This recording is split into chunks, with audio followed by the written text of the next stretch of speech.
श्री प्रहलाद भक्त की।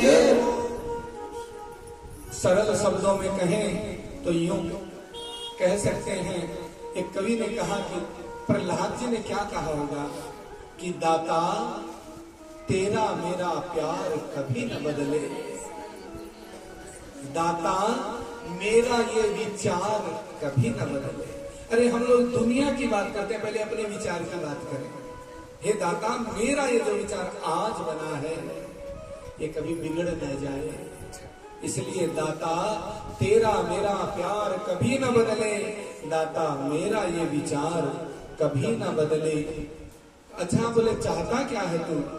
बोले द्वार तेरे पे आता रहूं मैं और भक्ति की ज्योत जलाता रहूं, बस तेरे दरवाजे पे आता रहूं। द्वार तेरे पे आता रहूं मैं, चरणों में शीश झुकाता रहूं मैं, मेरा ये व्यवहार कभी न बदले, दाता तेरा मेरा प्यार कभी न बदले। और अपना हो या चाहे बेगाना, अपने पिता थे ना, खूब हटाना चाहा, अपना हो या चाहे बेगाना, रूठे चाहे सारा जमाना, चाहे सारा संसार भले ही बदले, दाता तेरा मेरा प्यार कभी न बदले। अच्छा तो मुझसे क्या चाहता है? सत्संग तेरा छोड़ूं कभी ना, मुंह भी तुझसे मोड़ूं कभी ना, और मन से मन का ये तार कभी न बदले, दाता तेरा मेरा प्यार कभी न बदले। दास तेरा हूं तेरा रहूं मैं, गुरु गोविंद गौ सेवा करूं मैं, मेरा ये विचार कभी न बदले, दाता तेरा मेरा प्यार कभी न बदले। एक भक्त क्या नहीं कर सकता, बस ऐसी भाव। एक सखी बोली कि राधा जी भी हो गई, मीरा जी हो गई, अब कोई बाकी भी रही है क्या? मैं भी हो जाऊं कुछ? हा? भगवान को नाम नहीं, भगवान को तो भाव चाहिए महाराज। किन्हीं का नाम राधा हो गया, कोई ललिता हो गई, कोई विशाखा हो गई, कोई कुछ हो गई, कोई मीना जी बन गई, कोई शबरी बन गई, कोई जाटनी बन गई, कर्मा गई। तो नाम से क्या है? नाम गुम जाएगा चेहरा ये बदल जाएगा, मेरी आवाज ही पहचान। आप क्या पुकार करते हो? एक सखी ने लिखा होगा, नाम है मीरा नाम है राधा, फिर भी शाम को पाना है, पास मेरे तो कुछ भी नहीं है, केवल भेंट चढ़ाना है, फिर भी उसको रिझाना। तो कुछ भी ना हो, अरे अपने को इतना ही मान लो मैं तो कुछ भी नहीं हूं, वो मिल जाएगा, लेकिन हम इतना मान नहीं पाते। आगे श्वेत वाराह कल्पांतर्गत स्वारोचिष मनवंतर की भी कथा आती है, जहां इंद्र के पुत्र रोचन की कथा आती है, और उसी में आगे अष्टम स्कंध में प्रियव्रत के पुत्र उत्तम, और उत्तम के यहाँ इसको उत्तम मनवंतर कहते हैं, इसी के नाम से मनवंतर का नाम पड़ा। और सत्यसेन रूप में प्रभु का अवतार होता है। परीक्षित जी कहते हैं मैंने सुना भगवान ने हाथी की भी सुन ली थी। बोले हाँ, भगवान भक्ति देखते हैं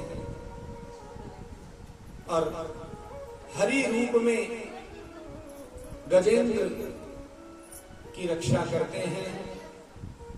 द्वितीय से चतुर्थ अध्याय पर्यंत प्रसंग है, जहां त्रिकूट पर्वत क्षेत्र में जो क्षीर सागर के समीप द्वीप का क्षेत्र है, त्रिकूट शिखर है।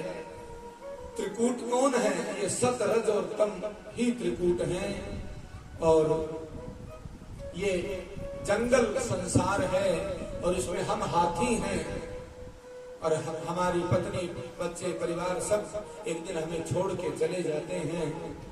जब बल जब गज बल अपनो बरत्यो नेक सजो नहीं काम, और घायल हो गजराज पुकारे आए आधे नाम, सुनेरी मैंने निर्बल के बलराम। और हाथी में भी जब तक ताकत थी तब तक नहीं पुकारा।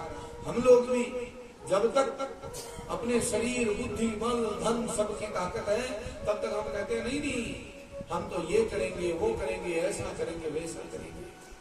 जिस दिन सब कुछ निपट जाता है उस दिन गजराज की तरह फिर जब पुकारते हैं, यहाँ इस पुकार को सुखदेव जी महाराज गजेंद्र मोक्ष, आप लोगों ने सुना होगा, किसी की मोक्ष के लिए कष्ट निवारण के लिए गजेंद्र मोक्ष का पाठ किया जाता है।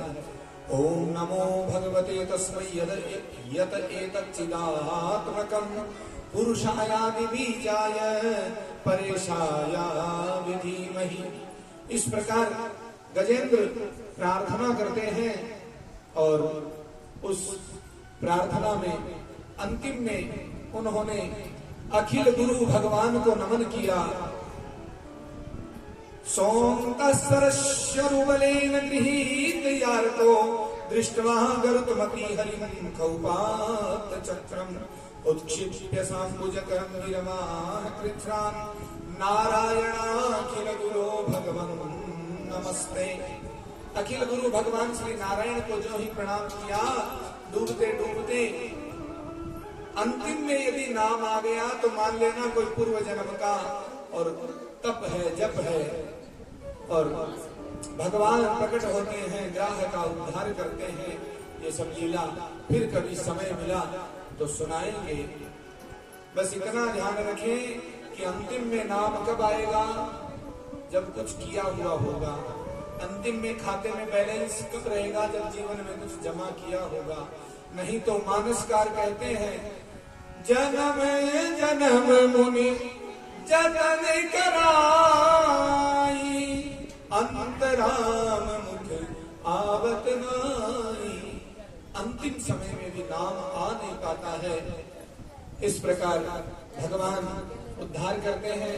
इनके पूर्व जन्म की युग कथा बताते हैं कि पांड्य देश के राजा इंद्रद्युम्न अपनी तपस्या में बैठे थे। अगस्त ऋषि आए और भगवत ध्यान के कारण उधर ध्यान नहीं गया। ऋषि को अपना अपमान लगा और हाथी बनने का श्राप मिला। अब कैसे मुक्ति हो, तो भगवत ध्यान के कारण और स्मृति बनी रहेगी। अंतिम में भगवान को तुम पुकार पाओगे। बस ये हमें भी चाहिए कि ऐसा जब तक करें, सेवा करें कि भगवान को पुकार पाए अंतिम समय में। अजामिल भी नारायण नारायण करके जैसे तैसे पार हुआ, गज भी हुआ। और ग्राह कौन था? ग्राह हुहु नाम का गंधर्व था। देवल ऋषि का स्नान करते समय हास्य करने के हिसाब से पैर खींच लिया तो श्राप मिला, तुमने मगर की तरह पीछे से आके मेरा पैर खींचा, तुम मगरमच्छ बन जाओ। उसने भी प्रार्थना की, कहा भगवान के किसी भक्त का ऐसे ही पैर पकड़ लेना, वो तुम्हारा उद्धार करवा देगा। इसलिए वो मगरमच्छ किसी को खाता नहीं था, लेकिन पैर पकड़ लेता था।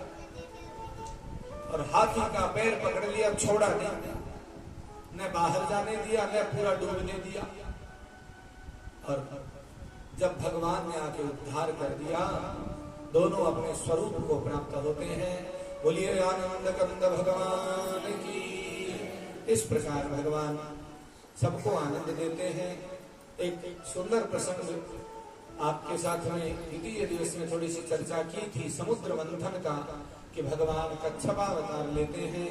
समुद्र मंथन के समय वासुकी नाग को रस्सी बनाते हैं। मंदराचल पर्वत को स्थिर रखने के लिए वो डगमगाए नहीं, इसलिए भगवान ने कच्छप अवतार लिया।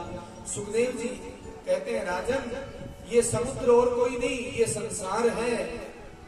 और ये वासुकी नाग रस्सी और कोई नहीं, हमारे प्रेम की डोर है जो हमारे घर परिवार से बंधी रहती है। और ये मंथन हमारे जीवन का मंथन है, जिसमें भक्ति रूपी अमृत कब निकलेगा? जब पहले कालुष्य गंदगी बाहर निकलेगी। अच्छा प्रतिदिन खाएं पिए, और यदि प्रतिदिन शौच ना हो, गंदगी बाहर न निकले, तो क्या खाने पीने लायक रहेंगे? क्या अगले दिन अच्छे से खा पाएंगे? इसलिए भक्ति रूपी अमृत चाहिए तो पहले अपनी काम क्रोध मद मोह लोभ ईर्ष्या द्वेष आदि को दूर करें, शांत करें। इसलिए अजित भगवान द्वारा मंदराचल पर्वत को लाया गया और नीति प्रीति अरु प्रेम स्वार्थ को न जानत राम सम आरथ।